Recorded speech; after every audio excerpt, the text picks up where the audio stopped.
guys! Hello world! Bună dimineața sa Romania and may aga sa mga taga Iloilo. Good morning sa inyong tanan! Ang aga namin nagising, it's already 6:34 in the morning kasi aalis kami. And the weather today is 24 degrees. It's good siya. That's why I wear this kasi nga malamig siya sa labas. And magra-roaming around kami today. So, ganito yung aking pa-outfitan. Nag-jacket ako. Then, I have dress inside, which is color green siya. And of course, hindi tayo naliligo. Kasi, dito naman, hindi mo naman kailangan maligo ng everyday kasi nga malamig siya. Dadalhin namin to kasi kasama namin mag-travel yung aking friendship. And dadaanan namin siya sa Bucharest. Meron din kaming another plastic, which is nilagay ko dito yung coffee ng aking asawa na siya rin yung gumawa. Then, meron pala akong honey. This is a homemade honey from my father-in-law. And, dalawa to siya. Ibibigay ko to siya sa boss ng aking Frenny. Kasi, ang dami-dami niyang binibigay sa amin. And, nagdala na rin ako ng cups para sa aming drinks. And, also, meron ako dyang kutsara tinidor para sa food. Kasi yung friend ko is nagluto siya ng food. And, this one para sa pagkain ko sa sasakyan. Kailangan ko maglagay niyan sa aking clothes. And this one is ready to go. Nandito na ako sa labas. And of course, hindi mawala yung ating tapon basura serye. Which is, nagtapon ako ng basura. Then, nagpalit pala ako ng jacket. Kasi mas gusto ko siya. And, naplantya ko siya. That's the reason kung bakit nagpalit ako. And, bibili muna kami ng aming drinks dito sa Boom. Kasi mahaba-haba yung aming biyahe. Ito na pala yung binili ko sa Boom store, which is meron dyang chips. And yung soft drinks namin and water is nasa likod na, nilagay ko doon kasi wala nang space sa harapan. Pa-exit na pala kami sa aming city. Then, yung malaking building na yan is one of the factory dito sa amin. Dito kami madalas umi-exit. Bali, may dalawang exit dito sa aming city and also entrances.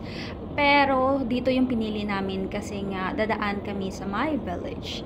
This is some of the villages na madadaanan mo papunta at palabas ng aming city. O, diba? Super ganda and marami talagang mga local fruits just like apple, strawberry, or grapes, peras, at marami pang iba. Then, meron din silang church dyan, which is Orthodox yan.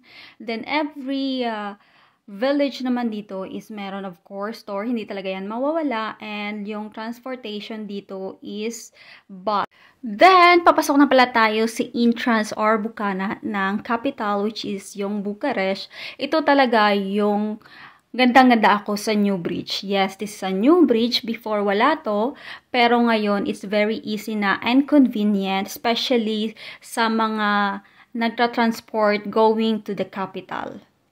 Yung travel pala from our city going to the capital is 2 hours. Depend kasi sa traffic. Kasi pag dito ka sa capital, every weekdays is matraffic talaga siya. Pero pag weekends naman, hindi siya matraffic. But we will not go to the center of the capital kasi nga pipick upin lang namin yung aking Frenny dito sa my metro, which is malapit siya sa exit ng capital.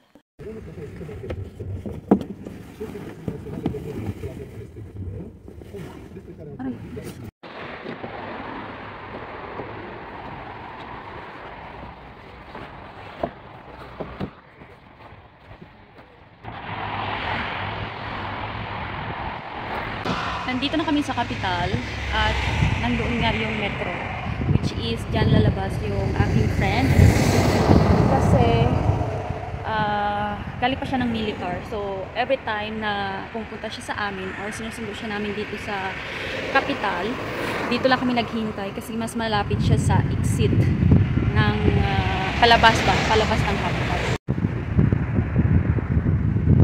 Habang hinintay ko yung aking friend, this is yes, nag-rest tayo for this video, even though naman siya kasi nasa 24 degrees. Dahil sa super tagal ng aking friend, so inaanoy ko muna yung aking asawa and finally, dumating na rin siya. Hello, Sel. Busy ang aking friend sa likod.